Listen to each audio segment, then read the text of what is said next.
Today is the last day of the A to Z series, and we really can't decide if we are sad or happy. Shalvi, can you hear me?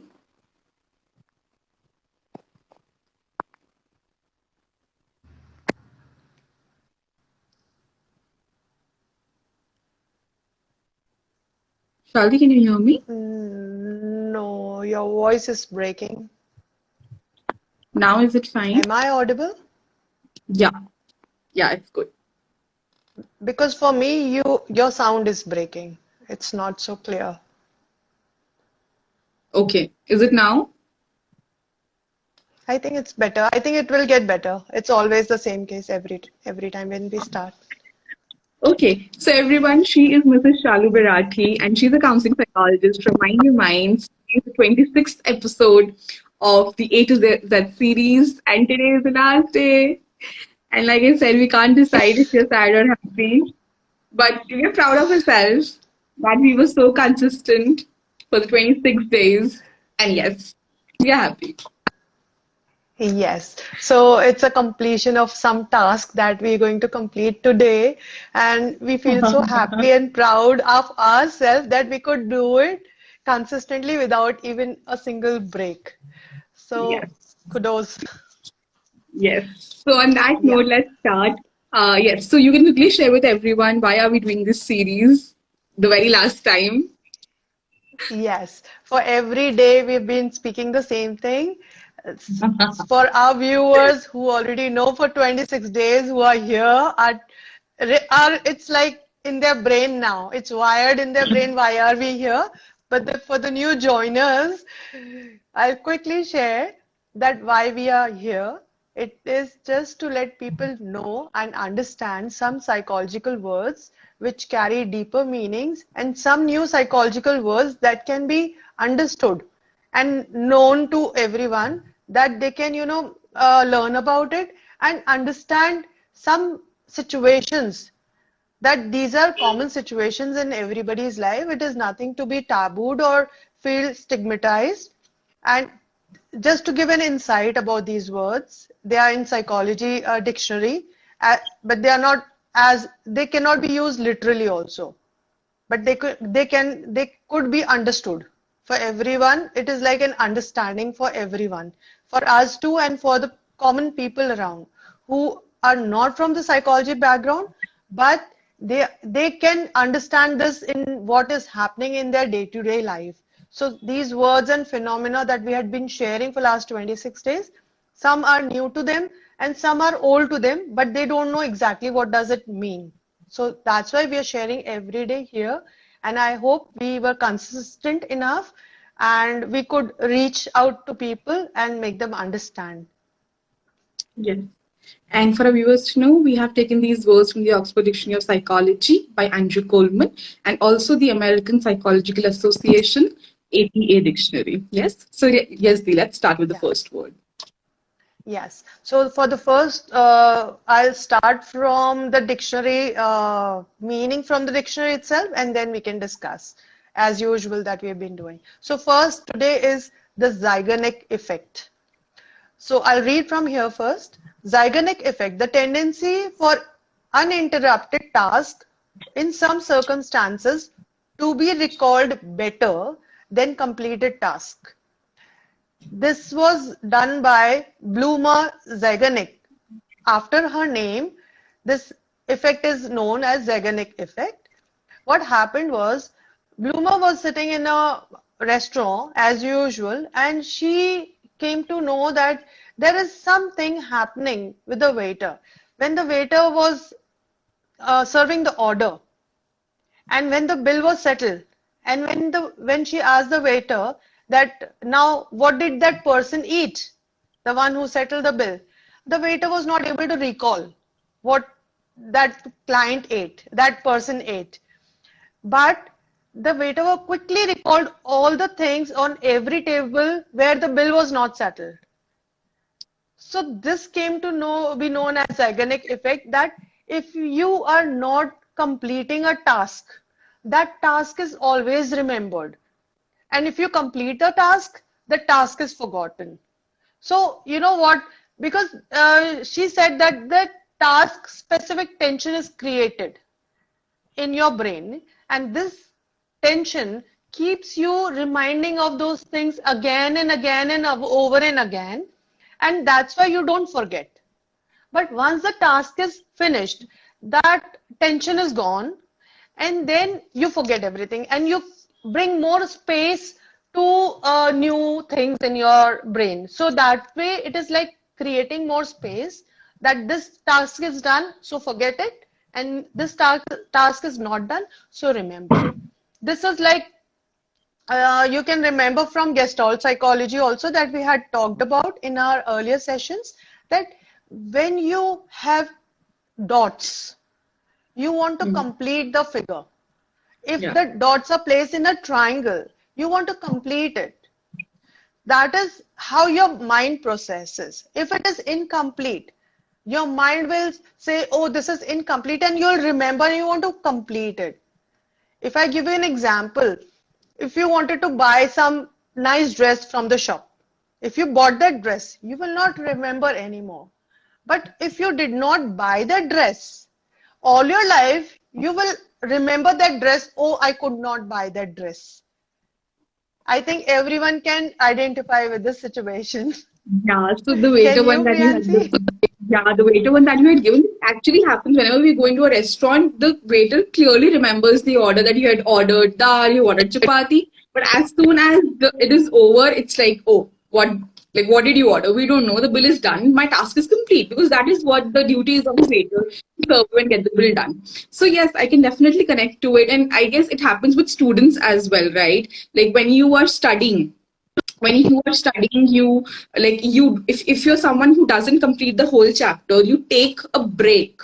Okay, maybe you are listening to some music or you're studying some other subject which is not related to your field, and then you get back to the original chapter that you wanted to learn. This will also show Zeigarnik effect because now you can learn it in a better way. So it was shown in researches that children who take ample amount of breaks while studying for their examination or for their tests, they remember the tests or chapters more clearly as compared to who learned all the chapters in one go.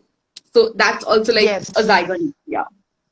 Yes, so it is very important that not with the one flow the child is doing Yeah. learning for the test. He should just get up, play in middle, and he should be distracting so that this anxiety is continuously in the child that he has to learn, and he'll keep this constantly learn things on the surface. So while giving the exam, that person can, bring all those things out on the paper properly. And obviously, like once we're done with the exam, we like forget. Okay, we are done with the exam. And I would like to connect for today's session also. So if we would not have done all these 26 episodes, that would have stayed in our life all the way that, oh, we could not do it. But once today we have finished, definitely we'll be enjoying this moment and we'll remembering this moment, but we will be forgetting every detail of it because it's no more required. We have finished it. Now we'll look for something new. Right, right, right. Correctly explained me. So let's move on to the second word for today. It's Zen Buddhism. The dictionary says a Japanese school of Buddhism in which enlightenment is sought through direct, intuitive experience rather than through an intellectual approach to scriptures. So basically, when we talk about Zen Buddhism talks about, seeking the Buddha nature through meditation. It talks about being in the present and not dwelling in the past or in the future. And as the saying goes, if you haven't lived in the present, then you haven't lived at all. Right? So it's very important to be in the present and not dwell in the past or the future. And Zen Buddhism talks about that. How do you, remain in the present? Suppose if I clap my hands right now, so what sound did it make? Okay, what did it make me feel? Feeling that moment is being in the moment. I'm talking to you right now. That is being in the moment where my full concentration is here in this session. That is being in the present. If I am if I am always thinking, oh, now what we will do from tomorrow, what we'll do at 8 p.m. daily, so that is like being in the future. Or if some session did not go well or something happened in the past and my mind is there, so that is not what Zen Buddhism talks about. It talks about being in the present. And if you are in the present, it becomes easier for you to live in the to live. Okay. Another point that is important here is it increases your awareness. It increases your awareness of yourself and your surroundings. So whatever you are eating, like I told you an example of clapping right now. If I'm brooming, if I'm eating, if I'm doing anything, if I'm eating something, so tasting that food, taking that food in, what effect is it having on my tongue? Is it sour, is it bitter, is it sweet, what kind of taste is it giving me? Just eating that food with mindfulness, that Zen Buddhism talks about. Yes. And also, Yes, very well. it takes Yeah. it takes number of years to indulge yourself into this mindfulness activity, because in one moment it can't happen that okay, I am in the present moment. No, your mind will wander. So it takes years of practice to dwell all these things in yourself, where you are in the present itself and not in the past or in the future. Yes, yes. So Zen Buddhism is a Japanese word Yeah. and it came from the Sanskrit word known as dhyana. So Zen and dhyana is the same word in two different languages. And dhyana means meditation. So Zen talks about meditation. This is a meditation that is more on a breathing session. So they like to that form of meditation means the breathing through diaphragm. So if your diaphragm is moving, then this meditation happens. This is a concept for Zen Buddhism, Zen meditation. And in olden times, in medieval times, these Zen preachers, Buddhism, they used to offer solution to human suffering through recognizing the interconnectedness of all the beings. Like if the human is suffering, they used to make him aware that these are sufferings because you are not connected to others. If you feel interconnected, these sufferings will go away. And they used to perform last rites also in those times, or they used to make less money, a kind of, magic kind of thing for the people who used to suffer. And then from the West, people moved towards Zen Buddhism just to find peace of mind. And mind and body is like two things not together. Again, that you said, it is not a duality, but it is the presence and how they are interconnected. Right. So for our viewers, all those who are here, please let us know if you're someone who is in the present or always dwelling in the past or in the future. We would love to know. And if you are someone who is always in the past or in the future, then how do you, make yourself be in the present? Please let us know in the comments, and we would love to know about it. Yes, yes. The Yes, third because one. the past gives you anxiety, the fear gives you anxiety and fears. So it's Right, not good to be in the fears and in the anxiety zone. Present will not give you any fear or anxiety. right. So if you And are if in you're in the present, you present, will be away from, yeah, yeah, you will be you are away the from happy. your fears and your anxiety, and you can tackle that situation very well when you are present 100%. So you know what you're doing in that moment. Yes. So let's take the third So word. So the next word for today, the last word of this 26th session is the zone of proximal development. Okay, first I'll read and then we can explain. Yeah. So it was a term introduced by Vygotsky. It denotes the distance between the child's actual development level as determined by independent problem solving to the potential development as determined through problem solving under adult guidance. It talks about how the child can do by himself, and if the guidance is given, what is the level of development of that child. So I want Priyansi to add then I'll add more on this. Yeah. Yeah, so like you correctly said that a child is there and how he or she can be assisted. So he or she does better in whatever task he or she is doing. Like suppose when I say a child is assisted by a parent or by more capable peers, the child will do definitely better. So what will happen is if this is the level of learning of child when he's not assisted, okay, now his assistance is given to him, then the level of learning becomes this. Okay, so the circle is growing, which was this, now it is growing like this. So this is what we are talking about, the zone of proximal development, where if proper assistance or guidance is given to the child, he or she will do better. For example, like if a child has learned single digit addition, okay, now she wants to learn single digit subtraction. So if a proper guidance is given from teachers or from the parents, the child will learn it in a better way. Okay, now if I talk about, this was about a child, for us also as well, like suppose if there is a 20-year-old person who's into bakery, now she or he doesn't have a mentor and he or she is into baking business. Now when provided with a mentor who will guide them for their baking classes or how to sell the product, what to put in the ingredients of the cake, the person, this adult, will do better. Okay, so what has happened? The learning area, the zone of proximal development, was developed because an assistance was given by someone else to this person. So the learning area, which was this, now has become this. So this is what zone of proximal development is. Yes. So I'll just explain quickly with the diagram. Just to imagine a diagram that in the center there is a small circle that's called the comfort zone. Yes. In the outer is the panic zone. And between the panic zone and the comfort zone is the ZPD, zone of proximal development. If the child is in the comfort zone, the child will not learn anything new. He or she will learn whatever the child knows on. If the child is in the panic zone, unassisted and learning very tough things, the child will not learn anything, just get into anxiety and panics.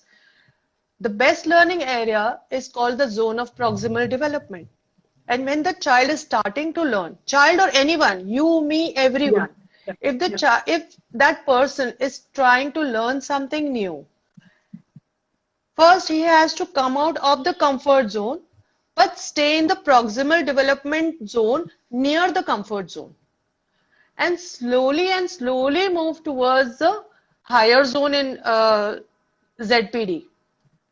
If the person is directly placed near the panic zone in ZPD, the person will not learn.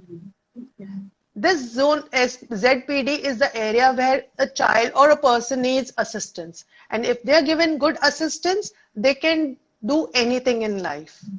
And it should go slowly. Right. So at this point, this is also called the sweet spot where instructions are most beneficial. This is also called the sweet spot. The ZPD is also called the sweet spot.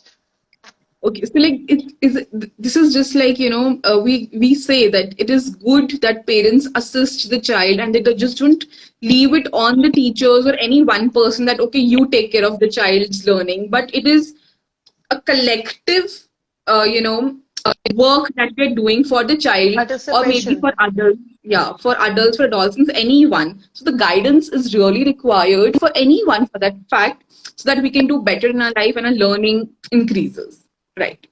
Yes, definitely. Because even you are learning, I am learning. Yeah. And if we get good guidance from our guides, definitely we want to cross our boundaries and we want to go away from our comfort zone. So comfort zone keeps on shifting. It can be very small comfort zone or it can be a very big comfort zone. But guidance makes you pull out of that comfort zone, because comfort zone is the area where you have mastered it. Right. Correctly explained these. So let's wrap up for the A to Z series. Today we had discussed the Zen Buddhism, zone of proximal development, and the Zeigarnik effect. So that's like a wrap up for the A to Z series. And all those who had joined, thank you so much for being here. I hope you did learn something. Please drop in your comments and feedbacks. We would love to hear from you. And of course, Shaludi, from the bottom of my heart, for joining here for this A to Z series. Thank you so much. Thank you so much, Priyansi, for relying on me for this series, being together for last 26 days. It's like a habit to see you every night at 8 o'clock and discussing every day, all day, WhatsApping and discussing about what to do and what not to do. So it was such a good experience working with you. Thank you, Priyansi. God bless you. And you You're grow welcome. like, You're yeah, welcome. You're stay welcome. Thank blessed. you so much. And all the viewers, thank you so much for being And here. the viewers, especially, yes. Yes. I don't want to leave right now, but it's time already, so we should be leaving because I know we are not going to come back tomorrow. So it feels like I don't want to leave, but yes, thank you so much, everyone. Grateful. Thank you. But thank you, we have completed. So it's a gestalt Like a flag. completion. Thank You should you. also grow Pat fat. on our back, kudos to us. Thank you Yes. so much. It's a celebration time that we could complete. Thank you so much. And thank you everyone for motivating and being here with us and watching And them. also for the viewers And for if you being like them, consistent. please share. Please share and please give your feedback that how we both can improve. Thank you so much. Thank you so much. From the bottom of my heart. Thank you. Ciao. Good night. Namaste. Stay blessed. Ciao. Bonjour.